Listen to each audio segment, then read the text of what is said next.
Pero ahora sí empieza la clase del día de hoy. Y bueno, mi nombre es Felipe Vélez. Esta es la primera clase en materia de ciberseguridad, el derecho de la ciberseguridad o Cybersecurity Law.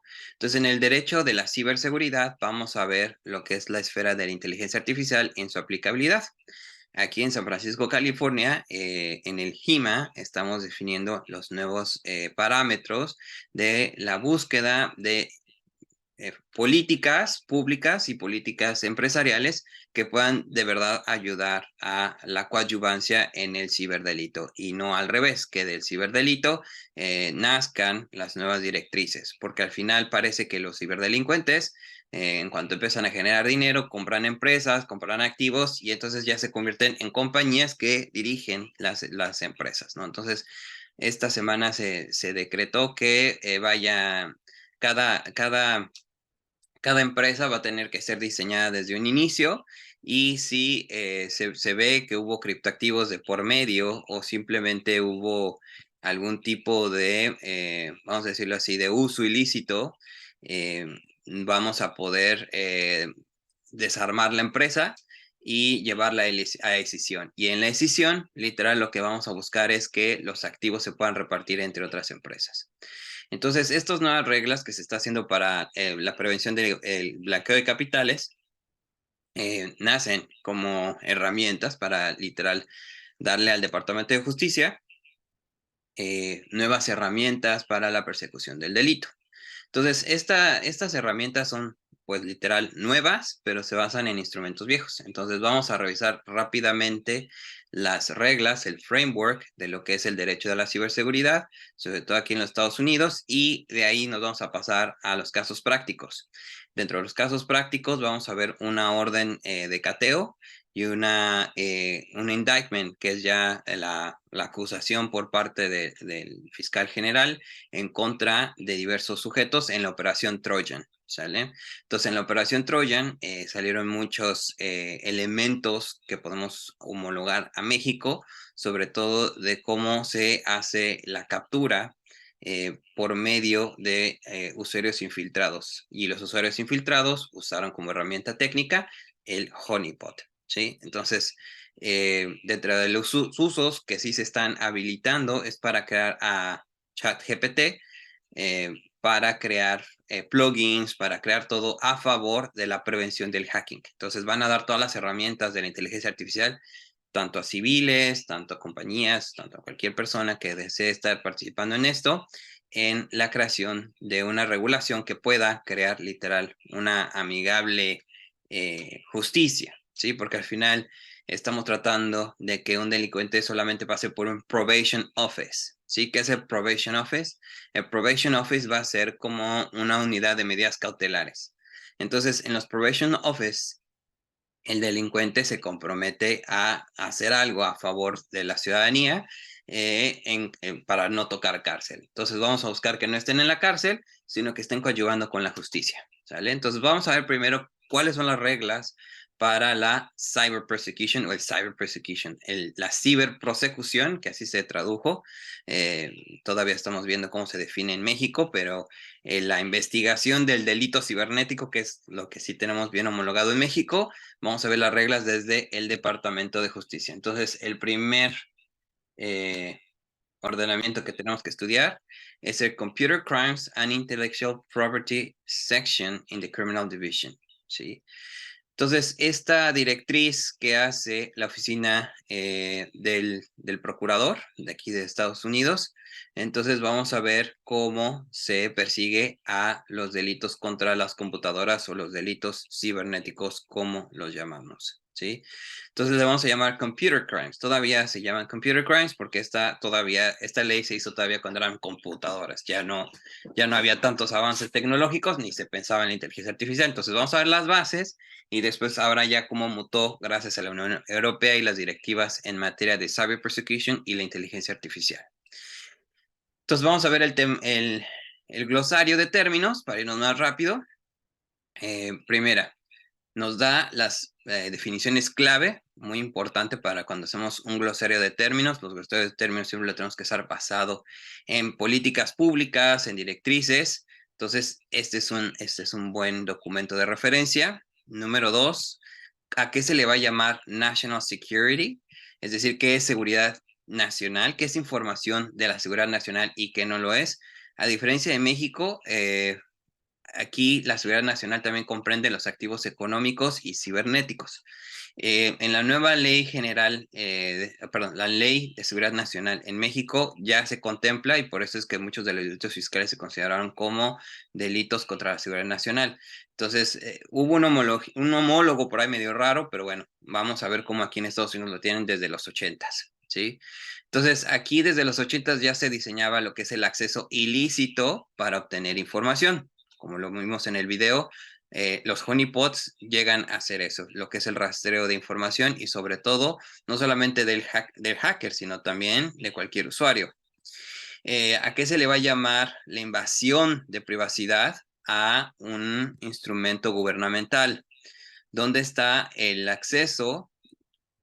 Más bien, cuando se usa a las computadoras como un medio comisivo para el delito, cuando se usa para dañar a la computadora y cómo se hace el tráfico de passwords, ¿sí? Entonces, estos passwords o las contraseñas que usamos, hay un mercado completamente de passwords y también va a haber una división, solamente una división del FBI que se va a encargar a ver dónde están esas bases de datos y quién las está filtrando en el Internet. Entonces ya tenemos traficantes de contraseñas, ¿no? Entonces estos traficantes de contraseñas también van a estar en la esfera, en la visión del FBI para ser perseguidos. Threaten to damage a computer, la amenaza solamente para dañar a una computadora. Entonces, cuando hablamos de amenazar a dañar una computadora, pues no es así como te voy a pegar, ¿no? Es literal. La amenaza es el hecho, ¿sí? El intento de intentar dañar a la computadora. Vamos a decirlo así, es la vía de preterintencionalidad del delito. Vamos a verlo así en la vieja escuela. Es decir, la visión no acabada del delito en contra del equipo de seguridad de la información. Entonces, en el threatening to damage a computer es como literal se intenta hacer o literal tratar de cometer el delito del hackeo, pero no se completa. Es decir, es una visión inacabada del delito. Entonces, en esta visión inacabada del delito, vamos a ver ya su funcionalidad técnica, que va a ser la tentativa. ¿Sí? Entonces, para nosotros la tentativa la vamos a ver en el threatening. Attempt and conspiracy. Muy importante las dos figuras que nacen del derecho anglosajón, de la conspiración y el attempt. Nosotros vemos en las noticias que siempre dice los cargos que se les acusa siempre a los narcotraficantes es conspiracy against the United States, ¿no? Siempre es como esa palabra rara de conspiración. La palabra clave de conspiración es el querer, el hacer y ejecutar una conducta delictiva de acuerdo al tipo penal que se habla en el tipo penal. Solamente que aquí en los Estados Unidos la mayoría de los tipos penales están en los acts, están en las directivas. Entonces, la conspiración es cuando le pegas a una ley y varias, ¿sí? Por eso esa es esa conspiración, porque le pegaste a una, a dos, tres leyes y en las tres leyes sales completamente en el silogismo de acusación. Forfeiture. En el forfeiture es literal los activos que se hacen para realizar suplantación de identidad o para engañar. El forfeiture, ese es forfeiture, que es algo clonado, algo que no está conforme a la ley. Ese es forfeiture. Y bueno, después tenemos el chapter number 2, que es el Wiretap Act. Este Wiretap Act es muy importante porque en la ley Wiretap, un Wiretap es un literal, es un micrófono, ¿sí? Un micrófono que desde la época de J. Edgar Hoover ponían dispositivos para poder escuchar a los enemigos, ¿no? Incluso del Estado. Entonces, estos wiretaps tenían una regulación. Pasó en el Congreso que J. Edgar Hoover no se podía mandar solo y entonces al final se puso que tenía que ser literal mandatado por ley y ese mandato por ley es el Wiretap Act. Entonces, ¿cómo el gobierno sí puede intervenir comunicaciones? Entonces, número A nos da la intercepción de la comunicación. 2, ¿cómo podemos liberar? Que será el disclosing. Sí, necesito que se grabe muy, muy importante esta palabra del disclosing. Porque lo dicen todo el tiempo ustedes. En los NDAs, este es el famoso disclosure, Non-Disclosure Agreement. Entonces, este es como si puedes liberar la información sobre a quién intervienes la comunicación. Entonces, si nosotros metiéramos un FOIA, es decir, un Request for Information, nosotros podríamos solicitar al FBI a quién está escuchando. ¿Sí? Entonces, ellos lo pueden reservar a seguridad nacional si es una célula muy, muy fuerte, pero si es materia de un litigio normal, vamos a decirlo así, sí podemos solicitar si a nuestro cliente aquí en los Estados Unidos le están escuchando. Si él niega que está escuchando, entonces abre una felonía, es decir, un felony. ¿Sí? Entonces, este felony literal sería un delito por parte del FBI. Entonces, es muy importante que en la misma tesitura los honeypots puedan ser parte de este Wiretap Act. Entonces, yo le tengo que solicitar al FBI si tiene o ha puesto algún tipo de dispositivo para poder seguir mi computadora, la de mi cliente o la de sus familiares, que muchos abogados no ven eso y solamente protegen al cliente y a él, pero no ven que están siguiendo a la hermana, a la esposa. Muy importante la esposa, porque la esposa tiene como este afán de comunicar a todo el mundo las cosas que están pasando en la casa y siempre es por donde van. O sea, podría... Eh, podría decirles que al final aquí en Estados Unidos tenemos siempre la visión de poder interpretar la ley conforme nos convenga, ¿no? Y al final muchos abogados solamente ven por él y por su cliente. Y entonces eso lo alcanzan a leer muy bien los detectives y ponen el rastreo en las esposas. Entonces la esposa siempre se está tomando un selfie, siempre está de compras. Entonces lo que hacen los detectives es trazar la ruta de la esposa y la esposa va a dar al probable, ¿no? Entonces, por eso, este Wiretap Act es lo primero que se va a conectar con los FOIA, que es el Request for Information Act. ¿Sí? Entonces, hay una ley que obliga a todas las agencias, a todas las autoridades a revelar información, siempre y cuando no sea en contra de la seguridad nacional. Es decir, si la investigación que están haciendo va en contra de la seguridad nacional, no pueden revelar esa información, ¿sí? Por ningún motivo. Entonces, al decir por ningún motivo, es literal ver cuál es la reserva que están haciendo la seguridad nacional. Si la reserva no es suficiente, entonces se puede desclasificar esa información, que es el disclosing. Entonces, aquí pasa el número C, que es el uso de las comunicaciones interceptadas, es decir, cómo se va a usar esa información ya en juicio. Y vamos a ver cuál es lícita y cuál es no lícita, sobre todo cuando están usando la inteligencia artificial.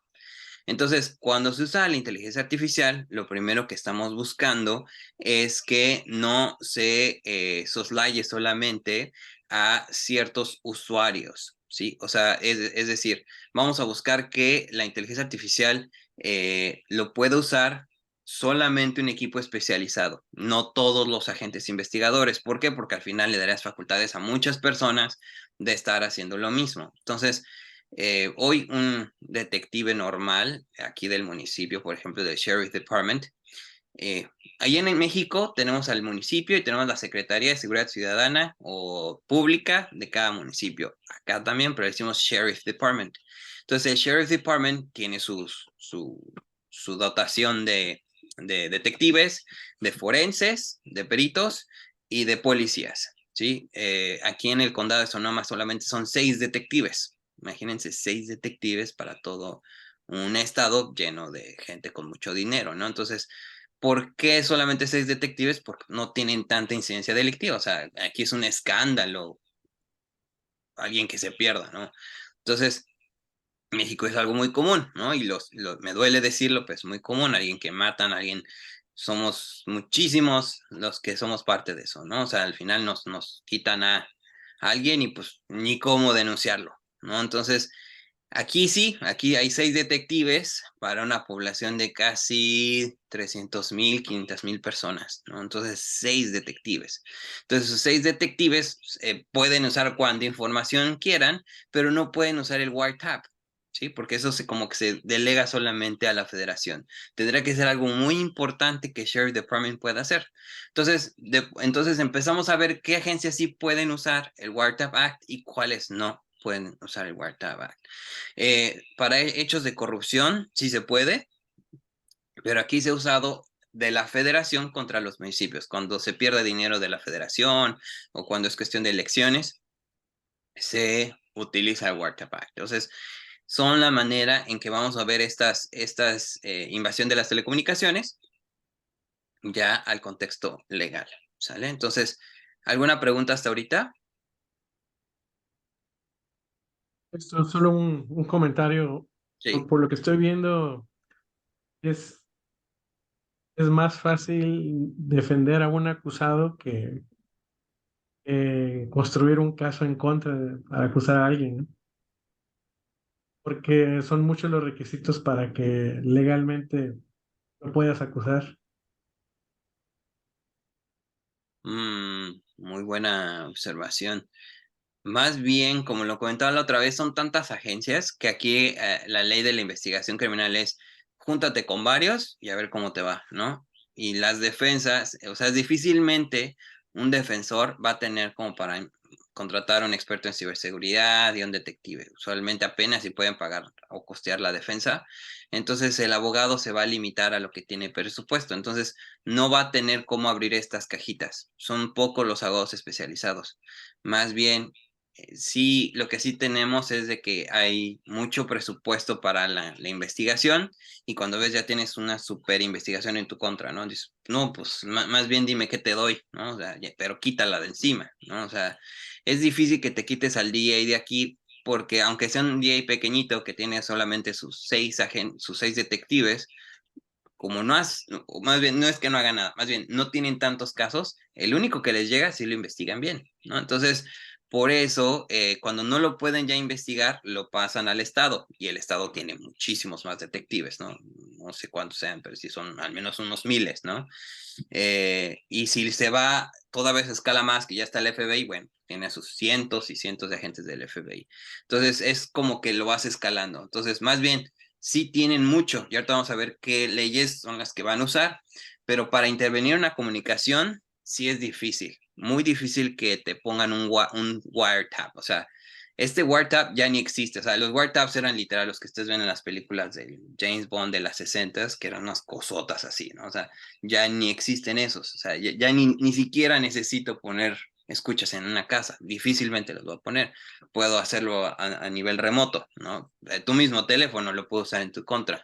Entonces, son cosas que ya no es necesario hacer. Puedo poner un dron, hacer vigilancia, 2 detectives afuera con... O sea, son muchas las herramientas que tengo y pocas las que tienen la defensa, ¿no? Sí, gracias. Maestro, buenos Sí, días. Fernando Moreno, buenos sí, días a todos. las órdenes, Fernando. Maestro, me queda a mí, obviamente, pues lo que es la identificación respecto de lo que son los ordenamientos legales, ¿no? Para este tipo de delitos. Aquí ya el profesor, el Prosecuting Computer, pues ya da lo que son las bases, ¿no? Para el seguimiento de este tipo de delitos.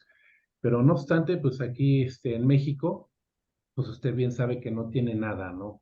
Desgraciadamente ninguno de los ministerios públicos, tanto del foro federal como del local, pues tiene los lineamientos, ¿no? Y mucho menos pues este tipo de técnicas que el capítulo 2 reseña para efecto de poder dar un seguimiento oportuno. Entonces, pues aquí queda como reflexión el que, pues si bien es cierto, se está intentando una ley de ciberseguridad y ahora ya están empezando los legisladores a votar a la inteligencia artificial, pues no cuenta los operadores para poder trabajar este tipo de conductas ilícitas con esta guía, ¿no? Y con esta facultad que da propiamente la Constitución. De aquí, pues la reflexión es que, pues, ojalá en algún momento pudiesen darse este tipo de cuerpos normativos a nivel local mexicano y poder hacer lo propio, porque de aquí a usted ahora sí que realmente y literal está en un país de primer mundo, ¿no? Acá pues se está intentando hacer las cosas, se están haciendo mal y por desgracia pues esto está detonando en mayor comisión de delitos y ahorita casi una tercera parte de los delitos ya se cometen por medios tecnológicos y pues aquí toda la gente está durmiendo en sus laureles o bien están pues agarrando y peleándose por cuestiones de mucho ciberseguridad y hasta de seguridad informática, pero ya esto que es realmente ya la concreción del delito no está. Pues bueno, es una pena. No obstante, está muy interesante el análisis que realiza Maestro. Gracias. Muchas gracias, Fernando. En efecto, ahorita me atrevería a decir que tenemos una justicia de Estado, ¿no? O sea, cuando es entre políticos o de alto nivel, usan todo, hasta lo que no hay en la ley, lo extraen y lo usan, ¿no? La verdad es que estoy analizando muy, muy de cerca un caso en contra de una activista, porque ese caso está muy interesante, cómo hacen la solicitud de conserva de información y sobre todo que solicitan el acceso, los accesos de su computadora a los diferentes puntos Wi-Fi, ¿no? Entonces, están tratando de hacer lo que vamos a ver que es el geofencing. Entonces, el geofencing es bien interesante porque el geofencing es literal cómo podemos acusar completamente a alguien de un delito o cómo lo podemos librar, ¿no? O sea, hoy no puedo decir que somos los primeros, pero ya hay, al menos desde hace 2, 3 años, antecedentes del geofencing, ¿no? Ya como ya se solicitó hacer que el geofencing ya no sean solamente de caricatura, ¿no? Ya cómo puedes proveer literal dónde estuvo una persona en tiempo real cuando es señalado de un delito, ¿no? Entonces eso es lo que hoy tenemos que aprender, eso ya está en México, la corte todavía no se pronuncia porque no llega hasta allá todavía, pero el geoposicionamiento ya es un hecho, ¿sí? Entonces en el geoposicionamiento sí hay cómo buscar, por ejemplo, ahorita vamos a ver las métricas que se hicieron por parte de la OEA, este año, en este octubre, y en este octubre está completamente válido hacer la extracción de evidencia digital a través de un experto técnico en tecnologías de la información y comunicación. Entonces, eso nos abre camino completamente a nosotros, ¿no? Entonces, en efecto, yo creo que ahorita vamos a tener que dotarnos de estas resoluciones del derecho anglosajón como lo estoy viviendo aquí de a pie. Son pocos los delitos que aquí tenemos. La verdad es que, por ejemplo, aquí en el condado de Sonoma, lo que más está pasando es el uso de la inteligencia artificial para extorsionar personas, ¿no? Entonces, y creo que ya está pasando también en México, que te marcan y cuelgan. Estas personas que marcan y cuelgan graban la voz, nada más de cuando contestas, y al momento de que tú contestas, das algunos timbres. La inteligencia artificial ya puede crear el resto de la información y entonces están marcando y usando tu voz para extorsionar a tus familiares, ¿no? Entonces, casualmente, hoy Tepito tiene una base de datos muy, muy dotada y actualizada por parte de autoridades de otro estilo que como se está grabando no puedo decir de dónde, pero esta información que se extrajo, o sea, son bases de datos que se actualizan con padrón electoral, que se actualizan con patrón de gobernación. Entonces, se está filtrando toda esta información por parte de las instituciones que juramos, pensamos nunca se iban a filtrar, y ahora están en manos de la delincuencia organizada. Entonces, tienen tu voz, saben dónde vives, saben quién es tu hermano, tu hermana. Cuando se quiera hacer un buen susto, lo van a hacer. El tema es cómo nos defendemos, ¿no? Entonces, yo creo que hay mucho que hacer, sobre todo, por ejemplo, ahorita el SAT que está viendo cómo se hacen la trazabilidad de la información financiera con la inteligencia financiera y cuáles son los tratados que sí les abren completamente la puerta, ¿no? Entonces, en materia de tecnologías, creo que tenemos mucho que hacer, pero nos pasa al siguiente capítulo. En el derecho de la ciberseguridad se va a concentrar solamente en estos delitos. Uno, el acceso ilícito a la información.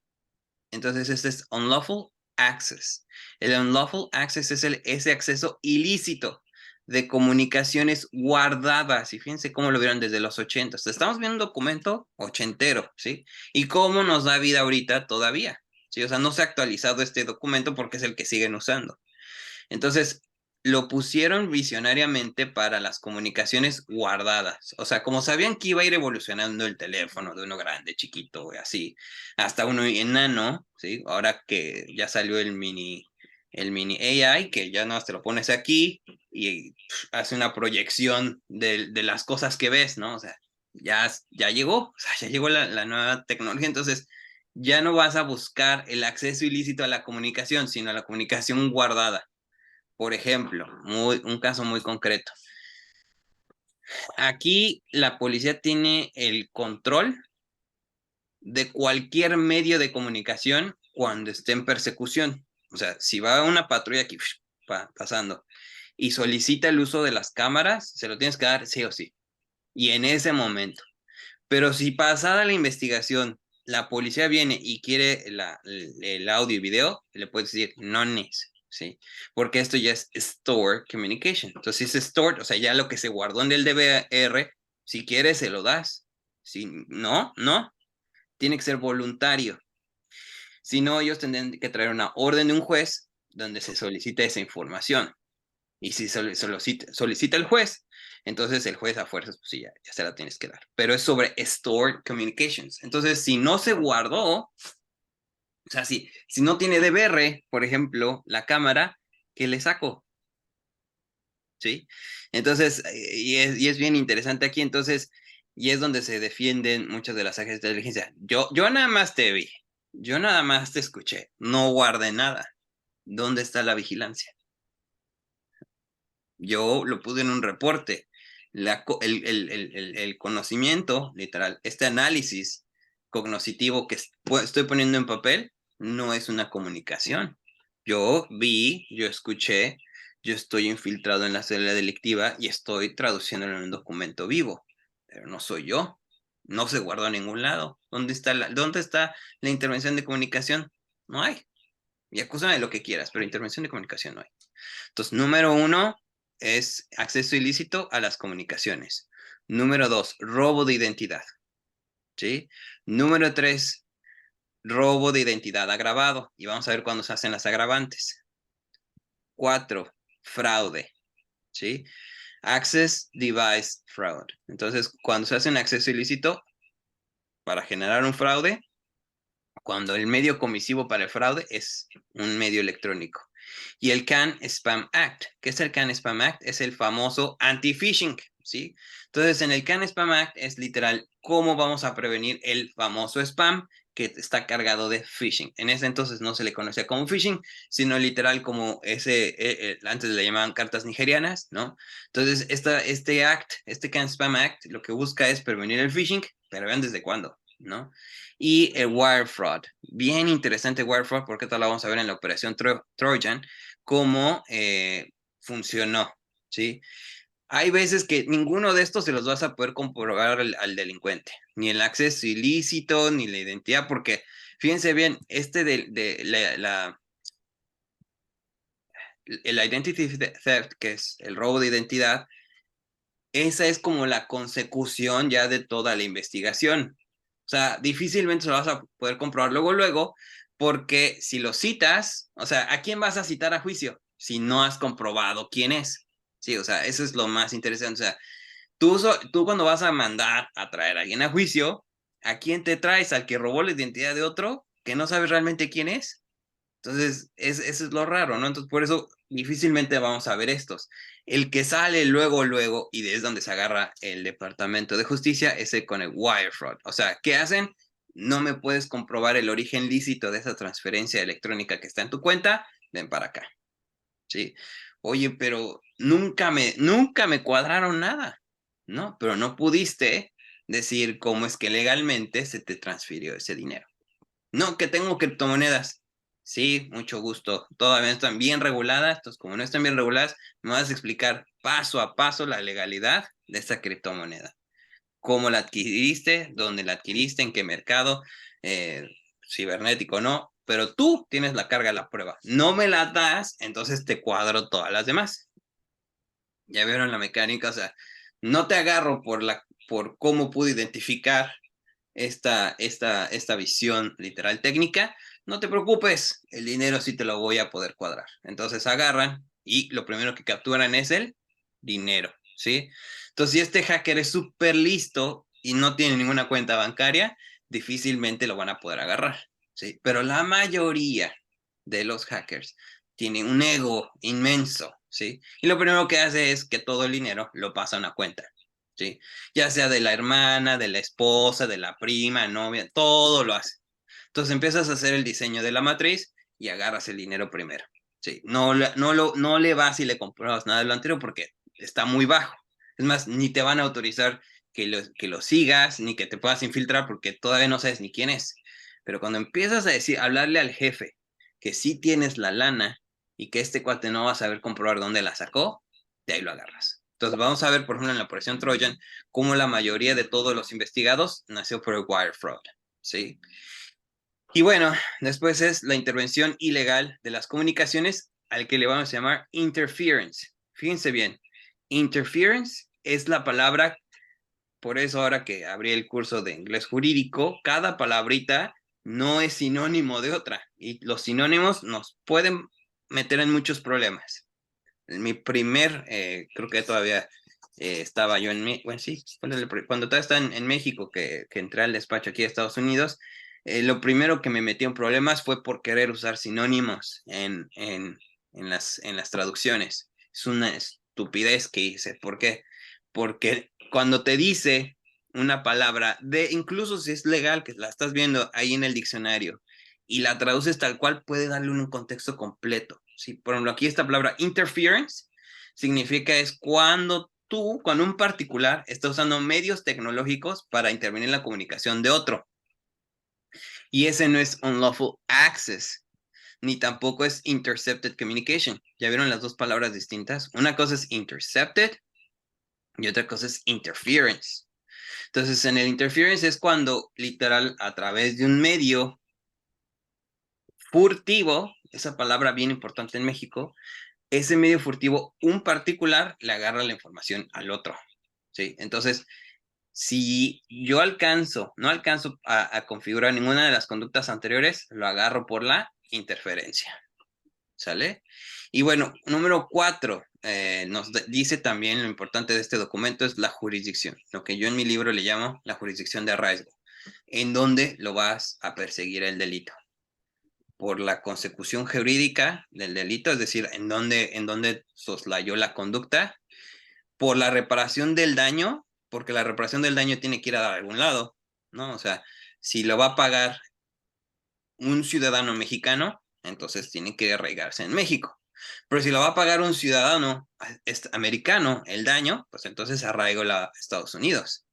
Si vas a tener mayor éxito, literal, en la investigación del delito, o va a prosperar mejor el delito en una frontera como es aquí en Estados Unidos que en México, pues hazlo así y arraigas tú la jurisdicción. Y eso es lo que todos hemos estado peleando y ya encontré que no le han encontrado a nadie la jurisdicción, ¿sí? A menos que sea muy notorio, como por ejemplo lo que llamamos a body of rights, ¿sí? When the body of rights has been burdened or has been hurt by certain jurisdiction, then it lies the dilemma. Entonces, ¿qué significa? Entonces, lo que dije es the body of rights, muy importante. ¿Dónde está el conjunto de derechos? Body es cuerpo, rights, derechos. Entonces, where are the body of rights? Entonces, cuando creé esta definición de la arraigo de jurisdicción, me basé en la pregunta que se hace en todos los juicios que hacen los jueces. Where are the body of rights affected? ¿Dónde están el conjunto de derechos lesionados? Ahí vas a poder poner la jurisdicción. Porque muchos abogados listos, lo primero que hacen es votar la jurisdicción. ¿Sabes qué? No es jurisdicción del condado, es jurisdicción del estado. ¡Pum! Y se la van peloteando. Toda la investigación estuvo mal porque la investigó un detective del condado cuando tenía que haber sido un agente estatal. Tómala, vámonos. Obviamente extiendes, o sea, son maneras de extender el tiempo en lo que juntas pruebas, tal vez, ¿no? Pero al final es una parte bien importante. Entonces necesito que lo analicen en el 113. Venue. Todas las venues siempre van a ser criminal, pero vamos a ver el AI liability. Bueno, ¿qué es el venue? La vía, ¿sí? La vía donde vas a hacer el reparo del daño o la consecución jurídica del daño. Como se los dije, a diferencia de México, aquí la fiscalía ataca, aquí es bipolar, vamos a verlo así. Si no te ataca en lo penal, te ataca en lo civil. O sea, si sabe que no te va a ganar en lo penal, te va a agarrar por lo civil, aunque sus funciones sean del derecho penal. Por eso es que aquí los DAs tienen que ser muy preparados. No puede haber un DA que solamente maneja el derecho penal, tiene que saber muy bien el derecho civil. ¿Por qué? Porque su mismo jefe le va a decir, quiero a este cuate tras las rejas. Y aquí las deudas de carácter civil también te ponen en las rejas. ¿Sí? Entonces, por eso es tener a un buen civilista también que diseñe una acción corporativa. Por ejemplo, los que más se protegen y los que más la hacen son las empresas, ¿no? Entonces, ahorita vamos a ver en el AI Liability Act, que es donde vemos la responsabilidad de la máquina. Esa civil liability, esa responsabilidad civil, la va a tener el body of rights, como decimos aquí. El body of rights nace en dónde? En una corporación. Entonces, esa corporación me la va a pagar, pero en lo civil. Entonces, le voy a decir, págame. Incluso la fiscalía, cuando quiere ser amiga en un ataque, fuego amigo, como le decimos, te va a atacar en lo civil. ¿Sí?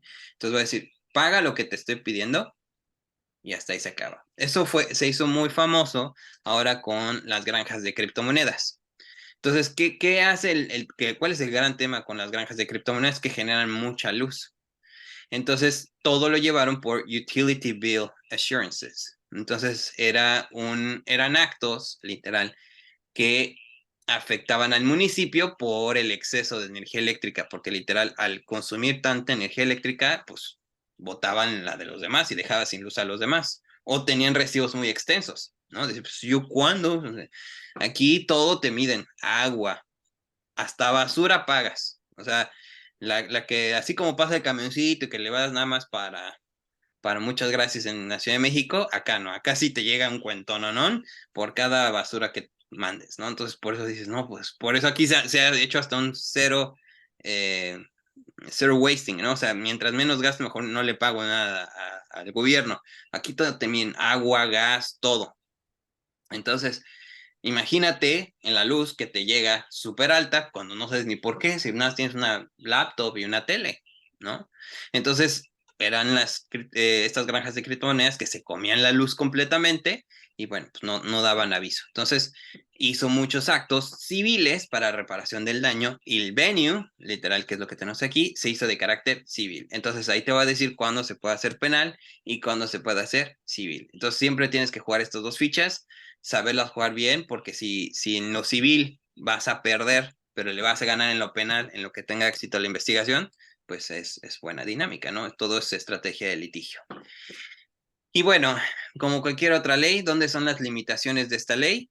Y cómo se va a hacer la justicia para adolescentes en delitos cibernéticos, ¿sí?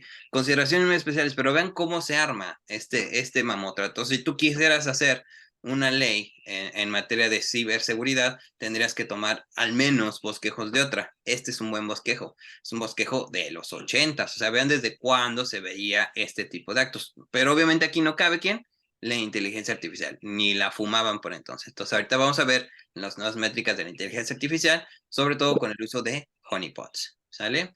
Entonces regreso con ustedes, denme un minutito en lo que pongo las otras leyes.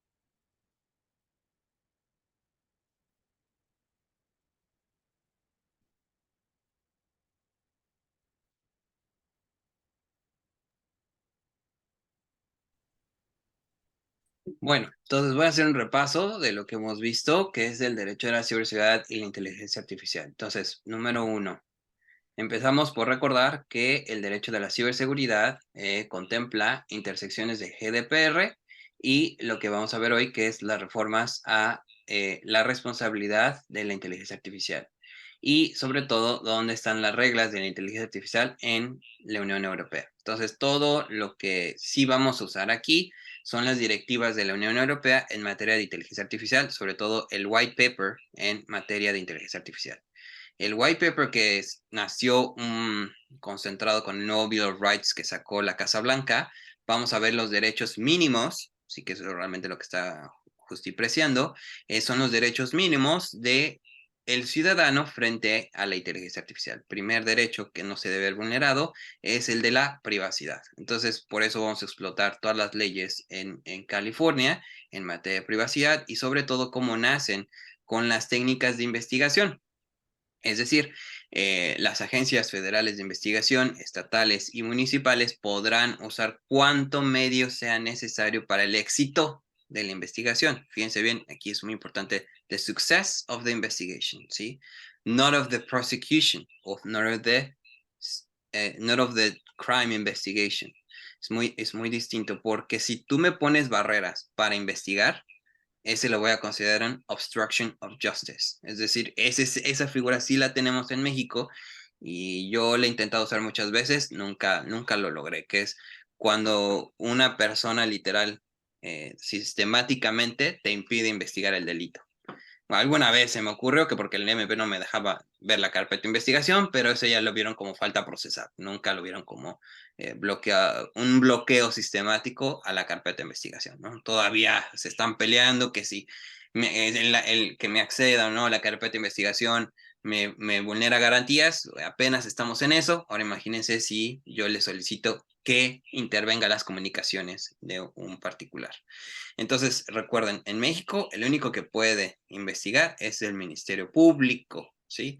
Y el Ministerio Público le va a dar intervención a las policías especializadas en la materia, en este caso a las policías cibernéticas. Entonces, si la policía cibernética solicita el uso, rastreo de la información en tiempo real, la telefónica que lo autorice, literal, solamente va a tener una visión limitada, no lo va a tener como tal en tiempo real.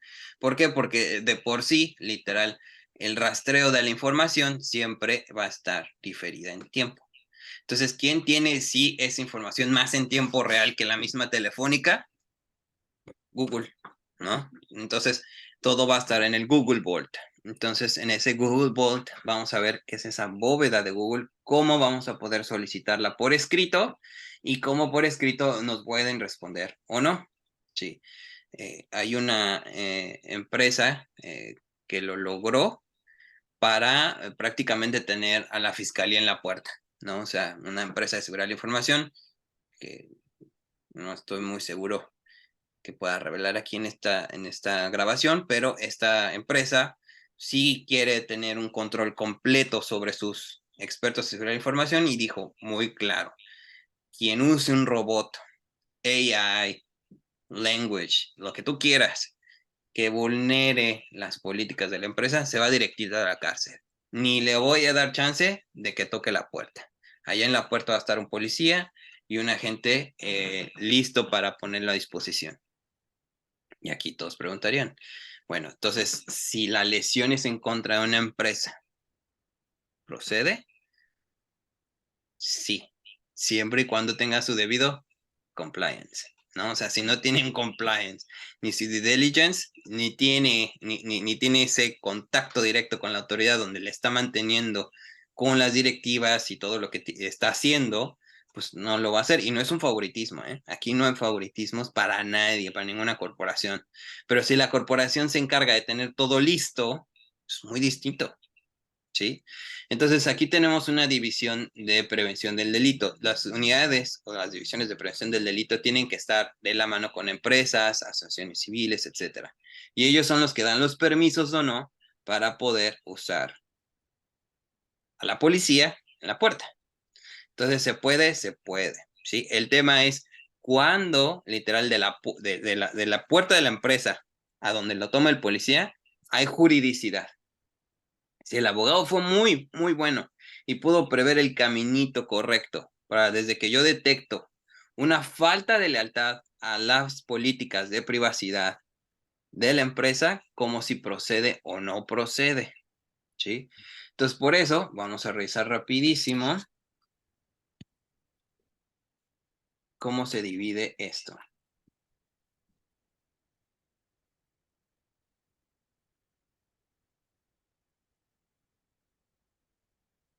Número 1. Recordemos, lo primero que va a poder investigar la autoridad van a ser registro de transacciones bancarias y tarjetas de crédito, como lo vi en la ley anterior, más bien en la guía anterior para investigación de delitos cibernéticos, es si no puedes comprobar todos los anteriores, vete por el dinero. Entonces, primero le agarras el dinero y después le vas a preguntar de qué se le acusa, ¿sí? Porque él mismo te lo va a decir y la única pregunta es ¿de dónde sacaste el dinero? ¿Cómo es que hoy ya tienes 3 millones de dólares en tu cuenta? Y antes ni la luz pagabas, ¿no? Entonces, bueno, es que me hice rico en un mercado de criptomonedas. Fíjate, ¿no? Me dices exactamente qué te hizo rico o te vas a la cárcel, ¿no? Entonces ahí es donde se va viendo. Si hay una completa trazabilidad de los activos financieros, entonces no va a ser procedente y va a tener que dejarlo ir.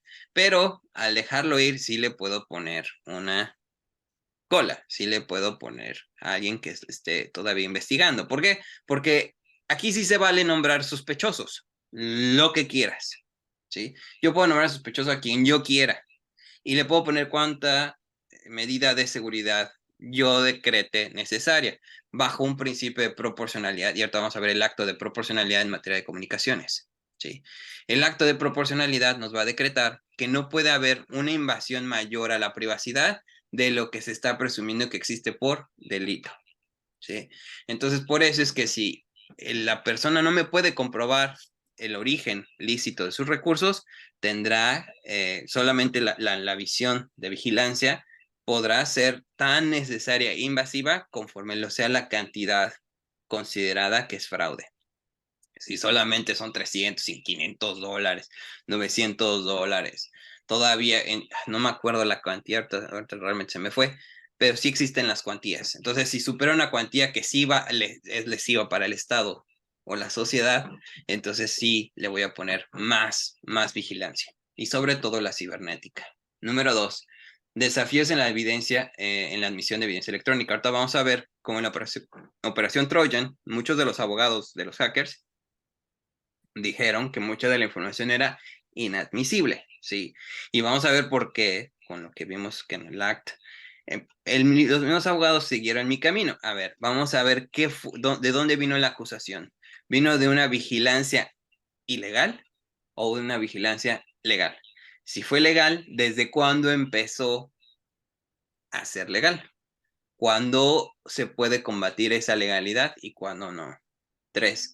Autorización para las incautaciones de las computadoras. Ahorita vamos a ver, literal, ya en la práctica, cómo se hace una solicitud de datos conservados, ¿sí? Que se warrant. Entonces, en el warrant solamente lo puede mandar un juez. Entonces, el juez, literal, necesita, igual que en México, dos cosas. Periculum in mora y fumus boni juris, ¿sí? Y se dicen igual acá. Pero en el periculum in mora es literal cuál es el peligro que podría ser sustantivo en contra de la seguridad nacional, en contra de terceros o en primera instancia la víctima, ¿sí? ¿Cuándo sí lo voy a poder solicitar o liberar esa orden? En Operación Trojan se hizo para varias personas a diferentes latitudes. Entonces, naturalmente, ya teníamos que tener autorización en las diferentes latitudes para poder capturar esas computadoras en tiempo real, porque obviamente si había una desconexión, ¿cómo lo íbamos a poder hacer?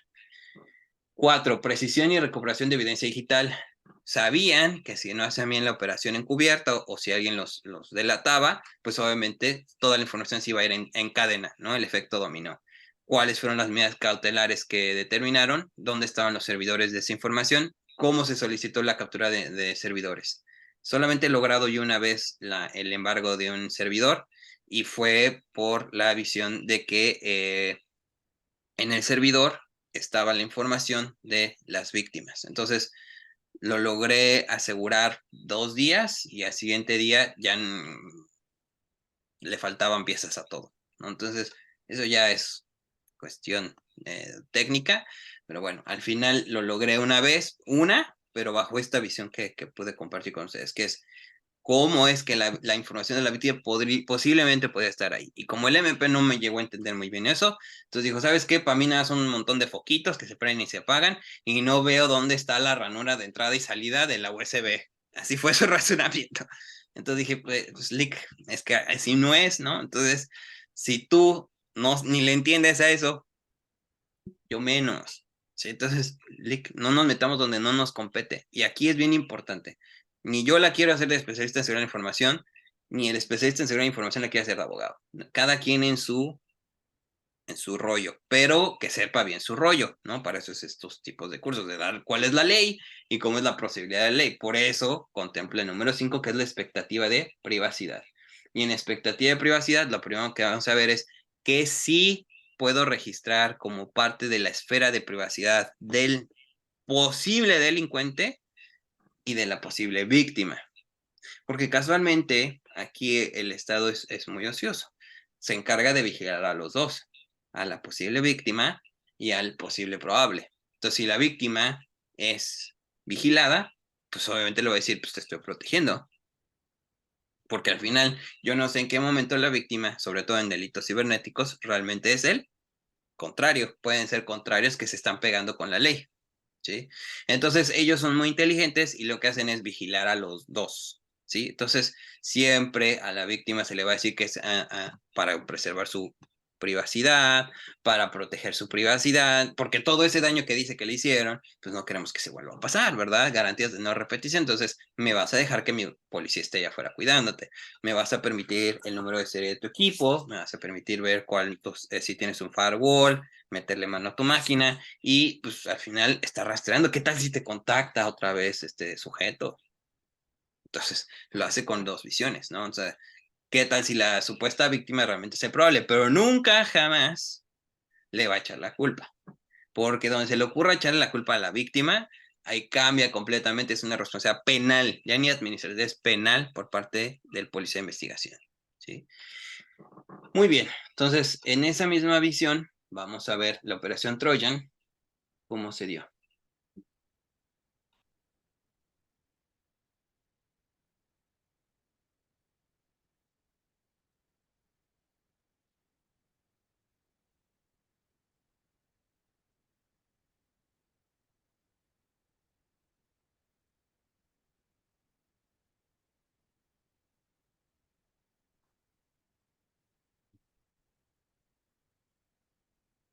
Bueno, entonces, ¿cómo empieza este caso? Primera, como se los dije, el Departamento de Justicia se divide en 2. Aquí en California es Northern California and Southern California. So, es Northern District of California and Southern District of California. Entonces, significa que le pegó a Los Ángeles, o su base en Los Ángeles. Cuando es Northern, es a fuerzas San Francisco, ¿sí? Entonces, dice, in the matter of search, briefly describe the property to be searched. Entonces, brevemente tienes que describir qué se va a buscar o qué vas a localizar para identificar a la persona, nombre, dirección. Entonces, ¿a quién se lo pidieron? A Google. Esta es la solicitud correcta. O sea, por eso pierde su tiempo la Fiscalía en la Ciudad de México cuando se lo pide la operadora, porque la operadora le va a dar lo que le marcan sus registros, pues, sino qué más, ¿no? Y Google va a tener los datos conservados en tiempo real de lo que se guarda en la nube. Entonces, Google LLC, aquí está la dirección correcta, que es 1600 Appleton Parkway, Mount View, California. Aquí es exactamente donde se tiene que solicitar. Y aquí está el correo del responsable en ese tiempo. Naturalmente cambia todo el tiempo, ¿sí? Pero así es como se tiene que hacer la solicitud. Dirección y correo electrónico. Ahora, application for a warrant by telephone or other reliable electronic means. Se puede hacer por teléfono o otra vez ya ponen other reliable electronic means. O sea, cualquier otro dispositivo electrónico confiable. ¿Sí? Entonces, el oficial de policía tiene que asegurarle al juez que por donde está solicitando todo esto no pueda ser comprometido por el hacker. Entonces, por eso tiene su propia base y sus comunicaciones cada departamento de policía. Si el hacker logra intervenir eso y se da cuenta y alcanza a dar el pitazo, bueno, pues se agrava la conducta, pero pues ya la investigación se acabó, ¿no? Dice, yo, a federal law enforcement officer or an attorney for the government request a search warrant and statute under penalty of perjury if that I have reason to believe that on the following person or property. Entonces, ¿qué te está poniendo en esta letanía? Te está diciendo, yo declaro que cierta persona es de interés para el Estado por, y pone, see attachment N incorporated here in reference. Se localiza en donde lo localizo en el distrito de California, ¿sí? Entonces ponemos quién le está solicitando. There is not concealed, y entonces voy a poner la identidad de la persona a manera reservada. Entonces dice, see attachment B, if incorporated here in reference, evidence of a crime. ¿Dónde está la evidencia del crimen? ¿Qué delitos son o qué es lo que estoy buscando? El delito como el producto de delito que sería fruits of a crime o el contrabando, literal, lo que nació del delito por la compra y venta ilegal. O otros instrumentos que se posean ilegalmente. También se puede hacer contra la propiedad para su uso, para el intento de su uso o para el delito. Por ejemplo, si lo que voy a hacer es que voy a catear una casa, literal, y en la casa es porque se cree que se va a usar para esa casa o porque ahí ya se cometió el delito, pongo property.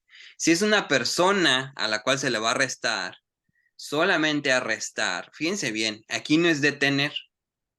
Vamos a ver en México. Uh-huh.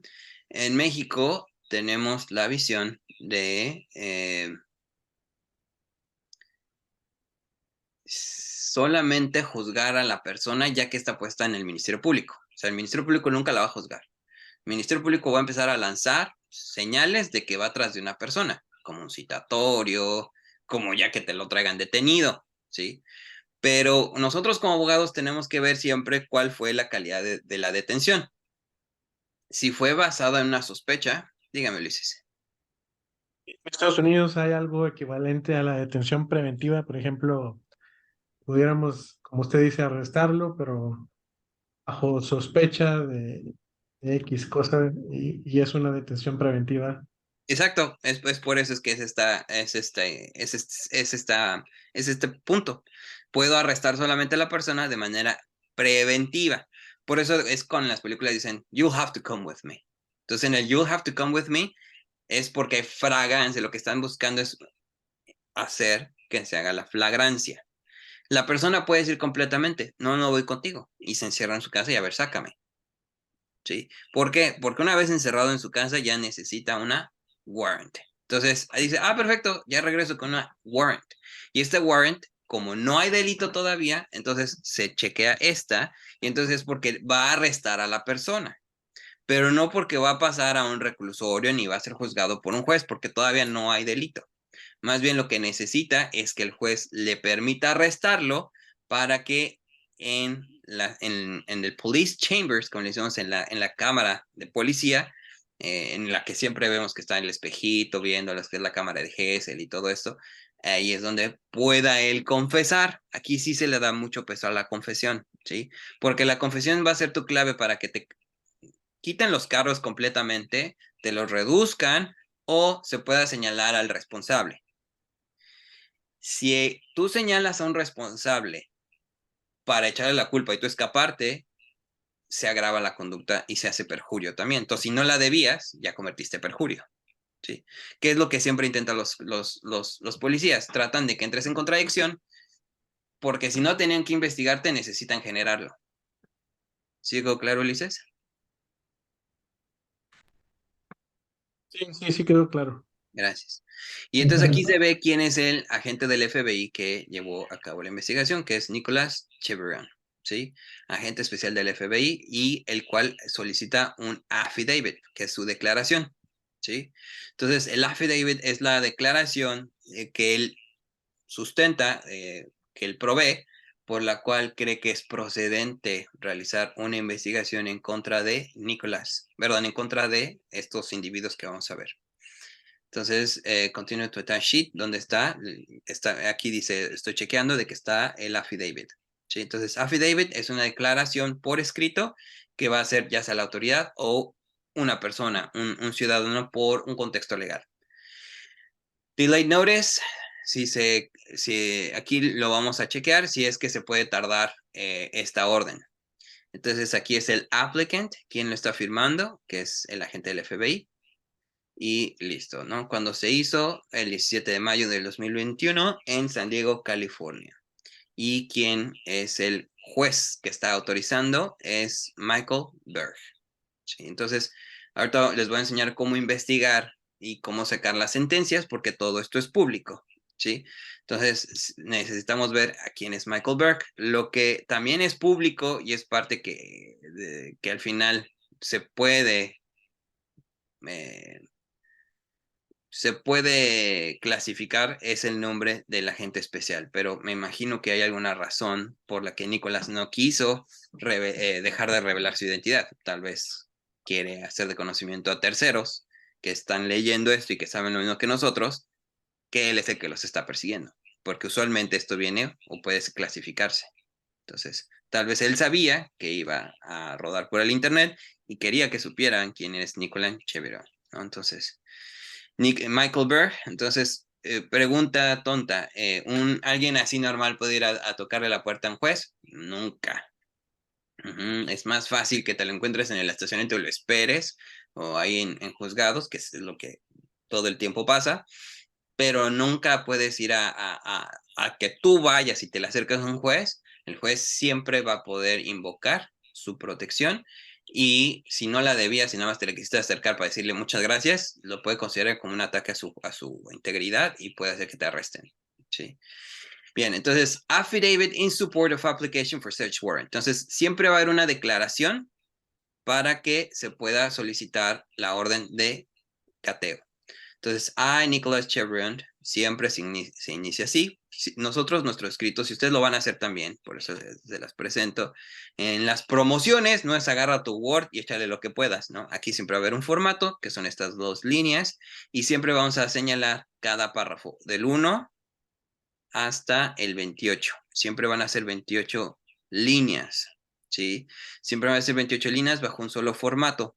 Entonces, ¿por qué? Porque cuando ya se haga el testimonio, sobre todo en público, en lo forense, vas a mencionar en qué línea dice eso. Entonces, por eso se pone estos numeritos, ¿sí? Entonces, se pone en primera persona, I, Nicholas Cheverón, being duly sworn, que previamente ya juré. Depose and state and follows. Depongo y declaro lo siguiente. This affidavit is in support of an application by the United States of America for a search warrant for Google. Entonces, ¿dónde quiere que se haga la orden? En Google, específicamente en Mountain View, California, que se describe en el anexo A. Vamos a ver el anexo A. Para investigar en la siguiente cuenta de correo. Entonces le está diciendo, Google, o voy por ti o me entregas a esta cuenta y me das toda la información de esta cuenta. Entonces, después dice hereinafter, después, se dice, y de aquí a lo siguiente, o sea, en adelante se le llamará subject account, la cuenta sujeta. Entonces, ¿de dónde? Lo que se va a solicitar siempre, y ustedes háganlo en el símil en México, es desde cuándo quieren esta información, ¿sí? ¿Qué fechas quieren esta información? De 1 de enero al 17 de mayo. Ojo, si no estamos haciendo la solicitud a Google de qué fechas, te va a dar la que él quiera. No hay genérico, porque él no te puede dar si tú no especificas de qué fecha quieres la información. Entonces, y obviamente aquí el agente especial del FBI no puede poner fechas abiertas donde no todavía en la cadena del tiempo no había un evento delictivo o no había literal el análisis de esa información. Entonces, por eso las fechas juegan un papel muy importante a nosotros como defensa, porque si empiezan, por ejemplo, a investigar, ¿sabes qué quiero desde que se creó la cuenta? Desde el 2006. No, espérame, a ver, en el 2006 todavía ni había calidad del delito. Como, ¿por qué querrías la información del 2006? Justifícalo. No lo justificas, cualquier obtención de esa licitud es inválida. For items that constitute evidence. ¿Por qué? Porque quiero elementos que puedan constituir evidencia, frutos o instrumentos de violaciones en contra del derecho penal, específicamente en contra del título 21. Entonces, el título 21 es donde están los delitos que les mencioné: usurpación de identidad, acceso ilícito, todos los que vimos, ¿sale? Así como el Código Penal para los Estados Unidos en la sección 841A1, 846, que es conspiración para distribuir sustancias. Entonces, te lo está anotando contra delitos contra la salud. This affidavit and application are sought pursuant Rule 41 of the Rules for Criminal Procedure. Entonces, él está adecuando esta solicitud de conformidad con el artículo 41, que son las reglas de procedimiento federal, que sería como nuestro Código Civil Federal, imaginando que el Código Civil Federal también tenemos un Código Nacional de Procedimientos Penales. O sea, imagínense que juntas el Código Civil Federal y el Código Penal, el Código Nacional de Procedimientos Penales a nivel federal, y lo pones en un solo, es el Federal Rules of Criminal Procedure, which applies to providers of electronic communication and remote computed services, que aplica, por eso estos son los artículos que le aplican a los proveedores de comunicaciones o de servicios remotos. Y ahora aquí es lo importante, ¿cuáles son los facts? Y por favor anoten esto, ¿sí? The facts set forth in this affidavit are based on my personal knowledge, ¿sí? Entonces, aquí es donde el personal knowledge, es decir, donde está su conocimiento personal del agente especial, es lo que van a hacer en toda la investigación. Entonces, vamos a ser muy cautelosos. El agente del FBI está solicitando que abran una cajita de Pandora porque él piensa personal knowledge. Entonces, en ese personal knowledge es lo que él cree que es viable. Entonces, cuando empieza con el personal knowledge, va entrando en algo que se llama biased affidavit. ¿Sí? Entonces, ¿qué es el biased? Es cuando ya tienes una visión no objetiva de la realidad o de tu percepción de la realidad para un hecho jurídico o un acto jurídico. ¿Sí? Knowledge obtained from other individuals during my participation in this investigation.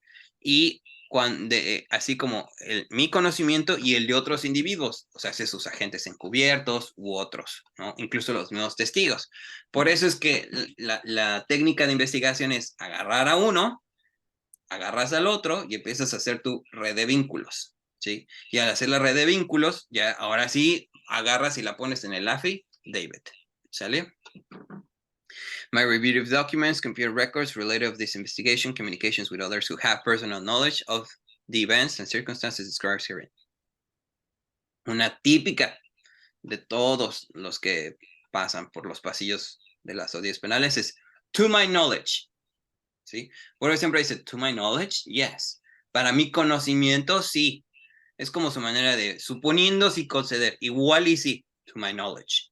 Por eso dicen to my knowledge. ¿Por qué? Porque significa que a mí me dijeron.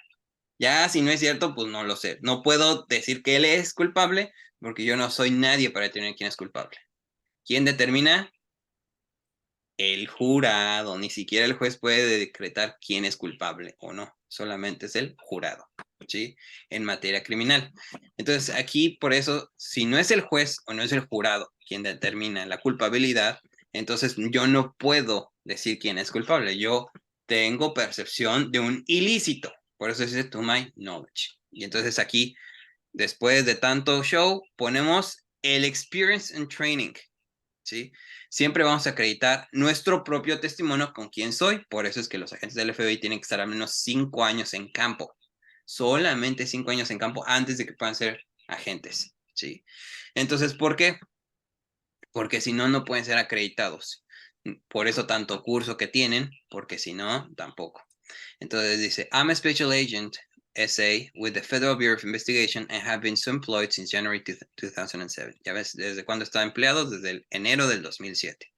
Entonces, si le sumamos 5 años desde que ha sido empleado a que ya es agente del FBI, entonces es 1, 2, 3, 2010, 2012, apenas era alguien, ¿sí?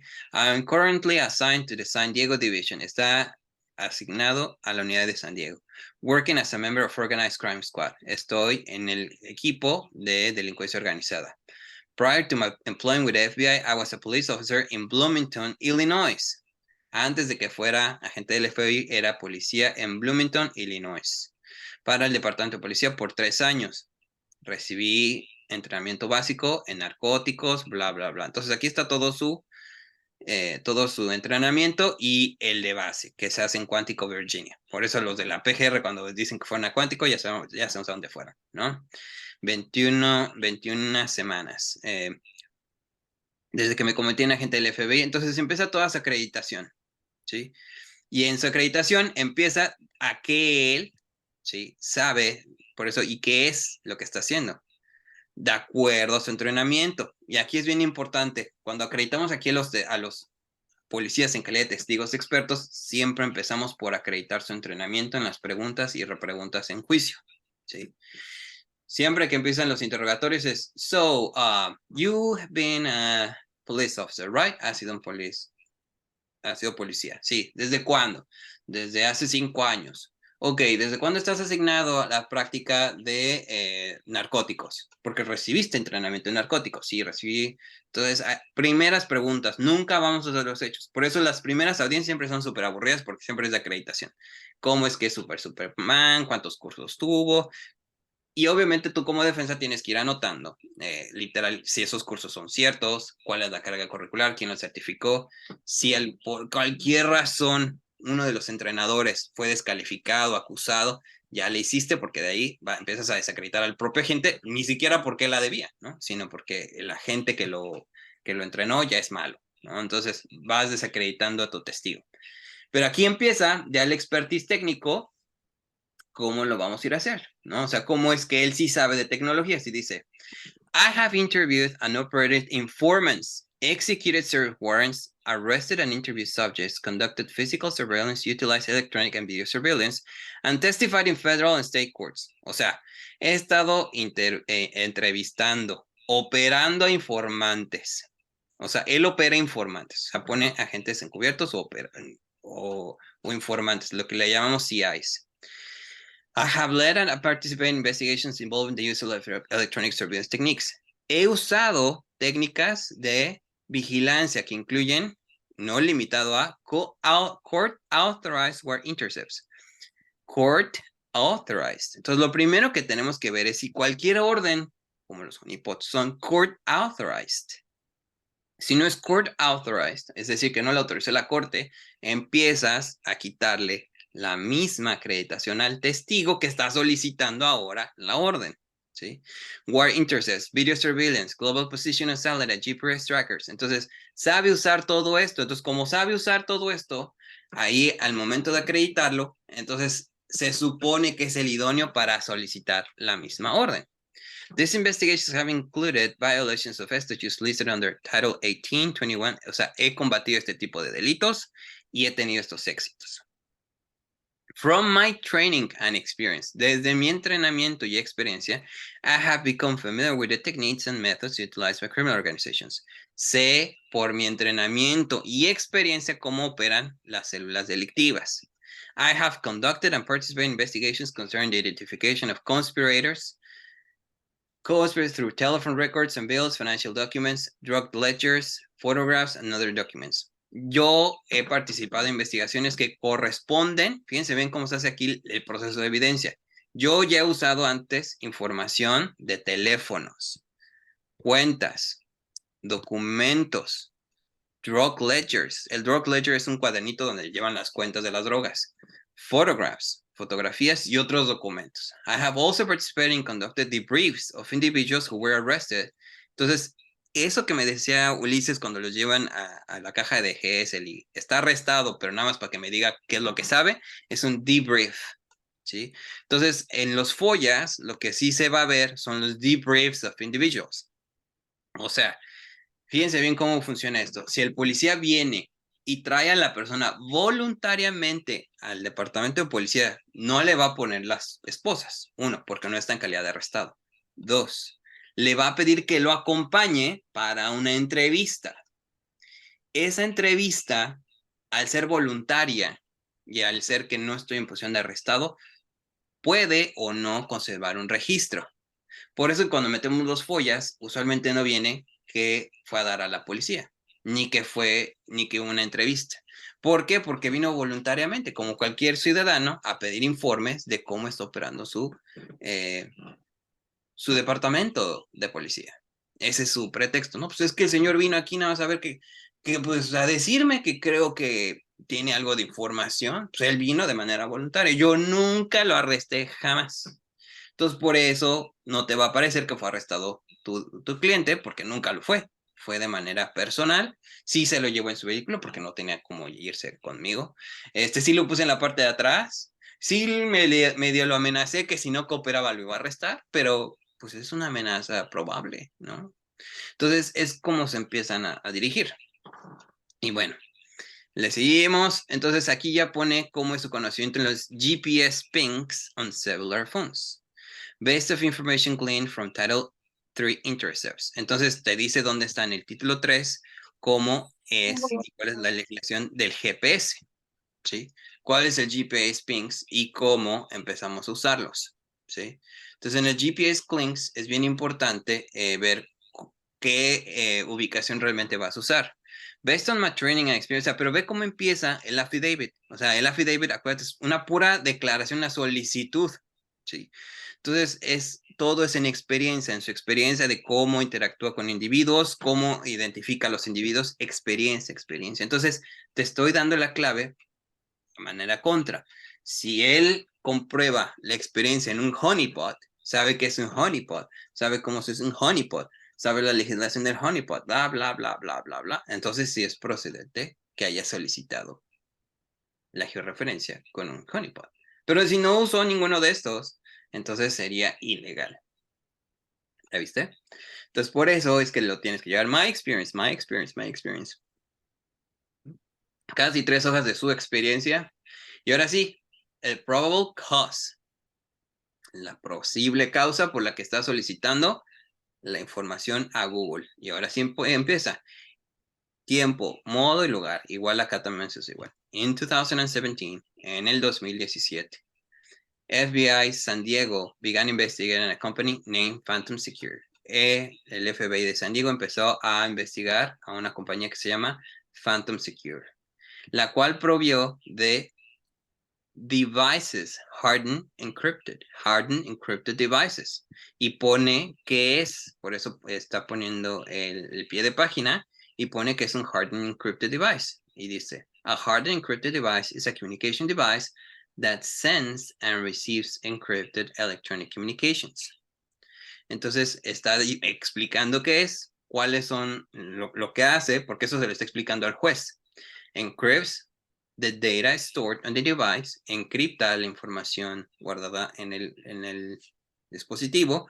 Like other competitor brands or having encrypted devices, Phantom Secure's devices had limited functionality. Tienen una funcionalidad limitada. A user could not make a normal phone call or browse the internet. No pueden acceder al internet ni hacer una búsqueda en internet. Phantom Secure provided an encryption service plans lasting for 6 months, and devices cost between $1,500 and $2,000 each. Cuestan de $1,500 a $2,000 cada dispositivo.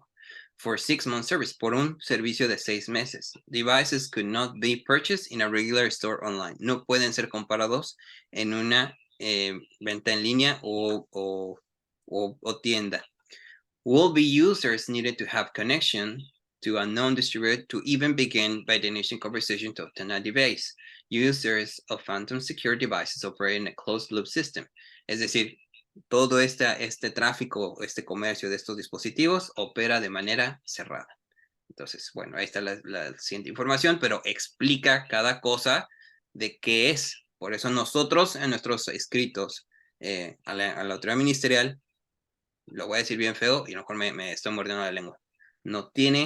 Si no tiene conocimiento, la autoridad lo va a tener que ir guiando, ¿sí? Y le va a tener que ir explicando con peras y bolitas qué es cada cosa. Ante su negativa, entonces tendría que conceder las cosas. The investigation revealed Phantom Secure sold its encrypted devices exclusively to members of criminal organizations. Vimos que esta empresa, Phantom Secure, solamente le vendía estos dispositivos a delincuentes, a gente de delincuencia organizada. The company targeted its customer base to transnational criminal organization.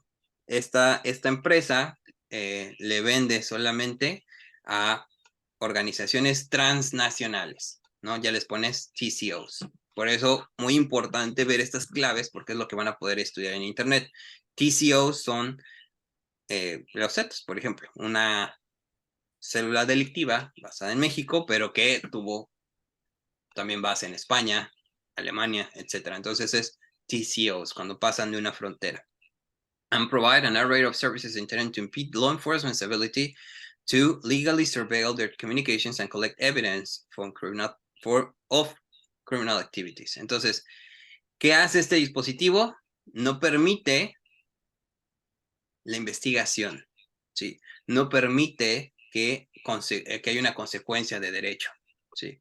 The investigation uncovered the use of secure devices all around the world by criminal syndicates. Y vimos, aguas la palabra syndicate, otra palabra jurídica que tienen que huir mucho cuidado. La palabra syndicate no es un sindicato, ¿sí? La palabra syndicate significa una organización criminal, que realmente son lo mismo, pero bueno.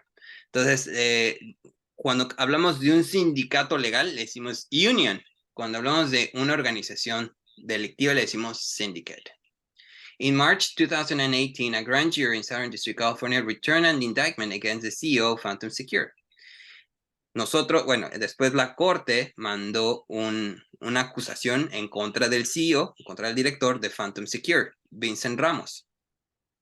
And 4 other principals of the company, y 4 otros elementos de su compañía. Charging them with violating RICO, muy importante que es RICO, es una ley, ¿sí? And aiding and abetting distribution of cocaine. Ramos was arrested in March 2008. Se arrestó a Ramos en marzo del 2018, en octubre 2 del 2018. Ramos se declaró culpable de esta acusación. During his change of plea hearing, cuando él cambia de su declaración, Ramos admitió que ayudó a la importación, exportación y distribución de drogas a través del mundo. Obstructed justice, ya vieron lo que les dije. Si yo estoy literal poniendo barreras a la autoridad para que me escuche sin que yo lo ataque vía judicial, es ilegal. Por eso pierden los juicios, porque al final dicen, no, ¿para qué le digo al abogado? Ni sabe de eso, mejor me compro una tecnología súper fregona que haga que los policías se vayan. No, pues vas a hacer otro cargo. O sea, si la podía librar solamente por cuestiones de drogas, ahora agrégale obstruction of justice. Launder drug trafficking proceeds. Ramos was sentenced to 9 years in prison and ordered forfeit of 80 million thousand. O sea, estábamos hablando de el tener ilícitamente 80 mil millones de dólares en assets which constitute the proceeds of criminal activity, en muchos activos que eran derivados nada más puro derivado de la actividad criminal. O sea, imagínate cuánto le pagaba la delincuencia organizada transnacional a Phantom por hacer estos dispositivos, ¿no?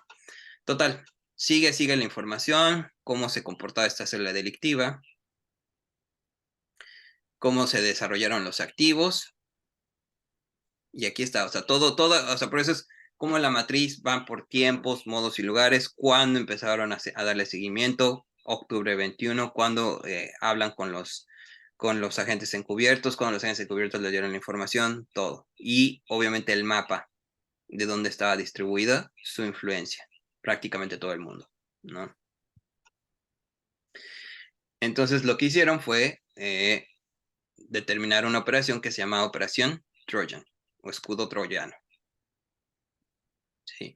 Entonces aquí es como ya usaron a otra compañía y se va muy largo, o sea, necesitaría años para poderles decir paso a paso cómo se hizo la investigación, pero en esta acusación nos dice completamente los pasos, cómo es que hacían el tráfico de drogas, en este tráfico de drogas, cómo las hacían pasar en latas de atún, todas las, cómo la capturó aduanas de, me parece que es Colombia, todas las drogas, el dinero que se cautó en efectivo, en China, el geoposicionamiento.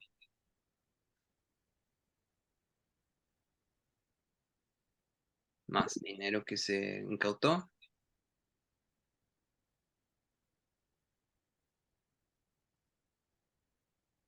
Los recibos.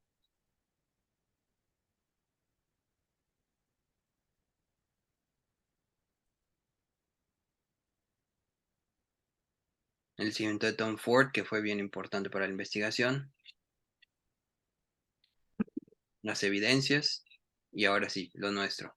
Entonces, por todo eso, le puso prácticamente toda la justificación al juez. Dice, por lo tanto, Google, que tiene toda esta información de los correos electrónicos, me permitiría saber en tiempo y forma cuántos usuarios tenía, los accesos de IP address, el número de suscritos a Google LPS, o sea, la compañía, cuándo se creó la compañía, cómo se hace el resguardo de la información, dónde mantiene Google la información, que es el Google Vault.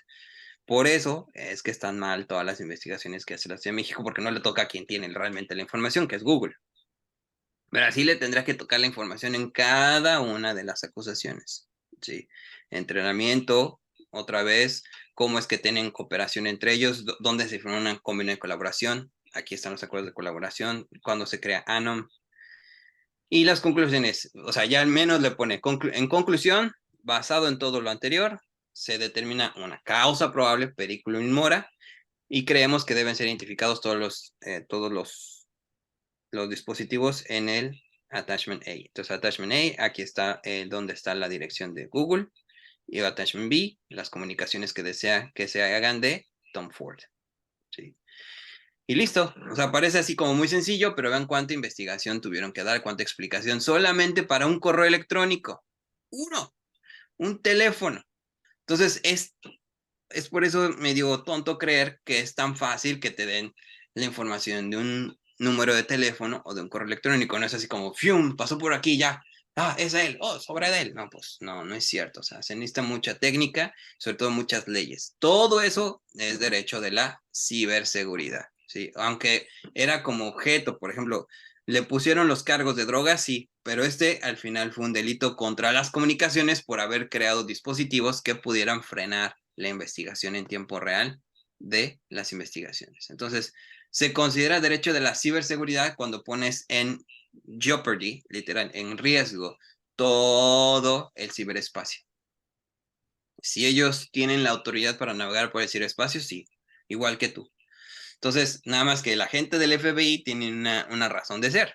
¿Sí? Él está haciendo sus recorridos, vamos a decirlo así, tiene una razón de estar en el ciberespacio que es preservar el orden, y tú de preservar la seguridad de la información. Entonces, en teoría hacen lo mismo, pero uno tiene un deber de cuidado y el otro tiene un deber objetivo de cuidado, muy distinto. ¿Sí?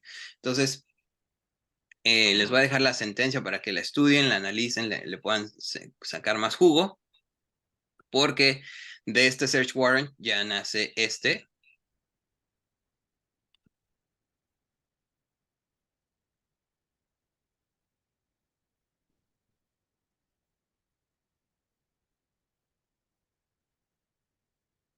Que ya es como tal el indictment. Entonces el indictment ya es cómo se concluyó la operación, cómo se concluyó ya la investigación y sobre todo en qué acabó, cuántos delincuentes fueron puestos a disposición, que aquí están.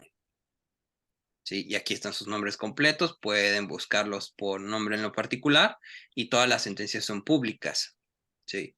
Entonces, dice, son 1, 2, 3, 4, 5, 6, 7, 8, 9, 10, 11, 12, 13, 14, 15, 16, 17, 18. 18 acusados, todos detectados por la inteligencia artificial.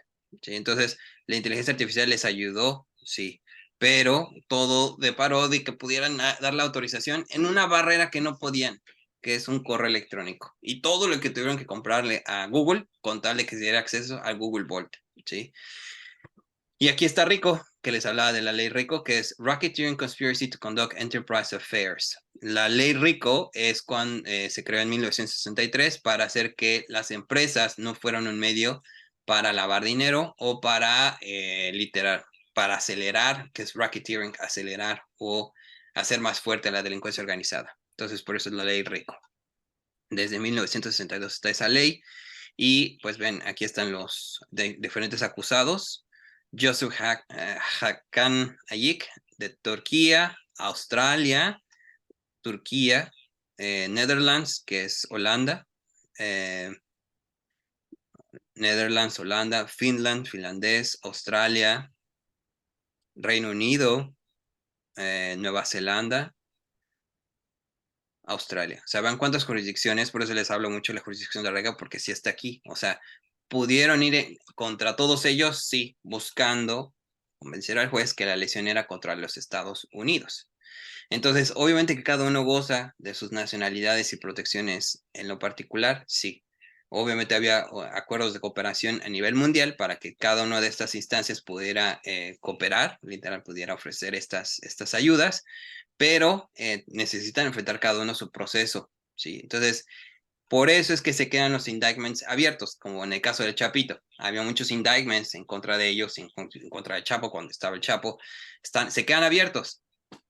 No se llevan a la consecución porque están en otros países, pero en cuanto tocan los Estados Unidos, se ejecutan, ¿sí? Entonces, pues, si no me recuerdo, el indictment contra el Chapo viene de los 90s y fue el que lo tiene en la prisión, porque fue muchísimo tiempo el que se espera al Chapo, ¿no? Entonces, por eso es que se ve aquí todos los cargos por cada uno de ellos. A lo mejor no se pueden ejecutar porque todos están en diferentes estados, pero al menos las acusaciones están, y sobre todo en contra de delitos contra la seguridad de la información.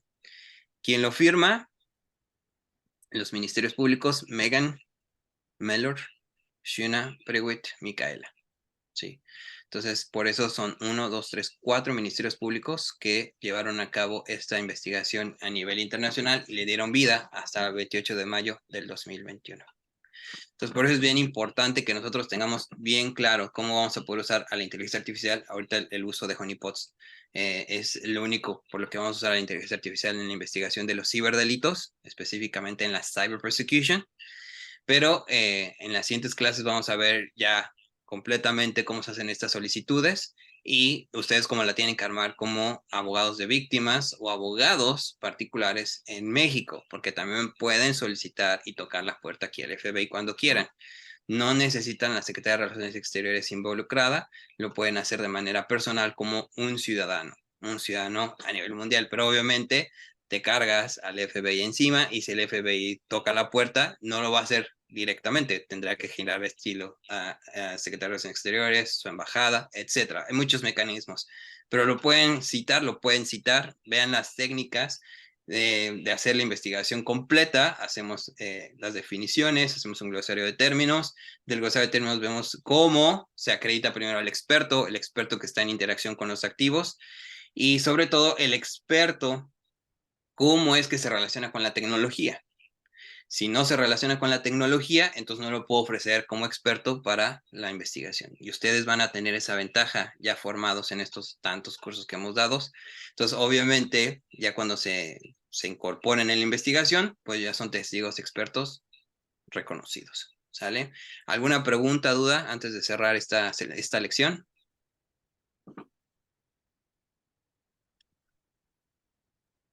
No, todo bien, maestro, gracias. Bueno, pues les agradezco mucho su tiempo y nos vemos en la próxima clase. Que tengan un excelente día. Gracias, maestro. Buenas tardes. Gracias. Gracias. Buen día.